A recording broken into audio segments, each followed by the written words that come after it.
ஒன்றிலிருந்து 11 முடிய தேவன் நமக்கு அடைக்கலமும் பலனும் ஆபத்து காலத்தில் அனுகூலமும் துணையுமானார். ஆகையால் பூமி நிலை மாறினாலும் மலைகள் நடு சமுத்திரத்தில் சாய்ந்து போனாலும் அதன் ஜலங்கள்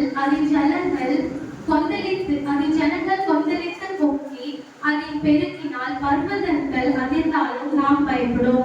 ஒரு நதி உண்டு, நீர்கால்கள் தேவனுடைய நகரத்திலும் உன்னதமானவருடைய பரிசுத்த ஸ்தலத்திலும் சந்தோஷிப்பிக்கும். தேவன் அதன் நடுவில் இருக்கிறார், அது அசையாது. அதிகாலையிலே தேவன் அதற்கு சகாயம் பண்ணுவார்.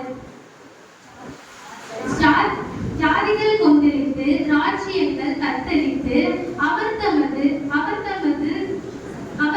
சத்தத்தை முழங்க பண்ணினார். பூமி உறுதியாயிற்று. சேனைகளின் கர்த்தர் நம்மோடு இருக்கிறார்.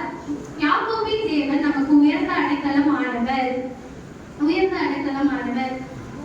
பூமியிலே தாழ்கடிப்புகளை நடப்பிக்கிற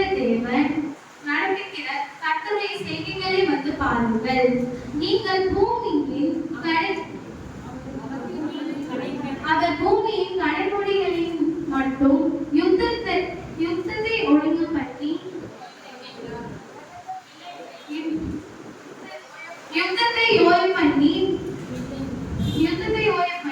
வில்லை ஒடித்து ஈட்டியை முடித்தார். ரதங்களை நெருப்பினால் சுட்டெரித்தார். நீங்கள் அமர்ந்திருந்து நானே தேவன் என்று அறிந்து கொள்ளுங்கள்.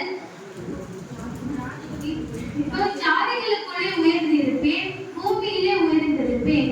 சேனைகளின் கர்த்தர் நம்மோடு இருக்கிறார். யாக்கோபின் தேவன் நமக்கு உயர்ந்த அடைக்கலமானவர்.